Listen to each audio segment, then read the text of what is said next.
Sementara itu pemirsa, industri wisata Bali yang sudah berbulan-bulan terpuruk di tengah pandemi COVID-19 yang melanda dunia tengah berproses menuju pariwisata dalam tatanan kehidupan kenormalan baru atau new normal. Pemerintah pusat mewacanakan ITDC Nusa Dua Bali akan menjadi model percontohan new normal pariwisata di Indonesia.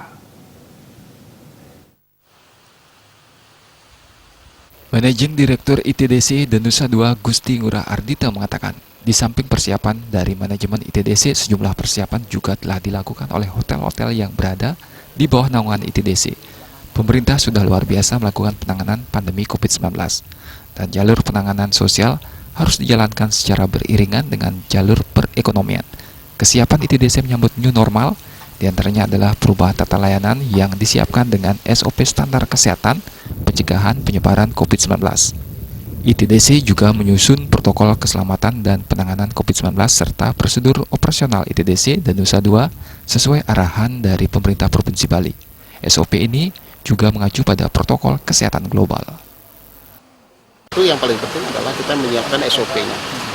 Jadi SOP kemudian kita mengacu kepada standar atau protokol yang ditetapkan oleh pemerintah dari aspek sisi kesehatan COVID-19 ini. Jadi pemerintah provinsi akan menerbitkan standarnya itu, standar protokolnya. Dan kemudian standar protokol inilah yang menjadi acuan kita semua di industri, baik itu di kawasan, hotel maupun yang lainnya. Nah, dengan demikian maka hal ini akan kita bisa publish nantinya kepada industri pada saatnya nanti sudah dinyatakan terbuka untuk kita beraktivitas kembali, maka industri di luar sudah punya keyakinan, kepercayaan, trust kepada kita di sini bahwa kita sudah menyiapkan.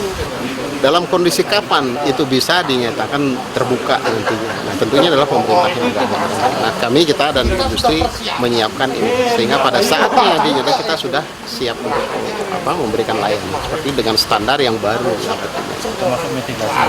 Dengan berbagai langkah yang telah dilakukan, penerapan pariwisata new normal siap dijalankan, tentunya sesuai dengan arahan pemerintah pusat dan provinsi. Putu Ratna, Bali TV.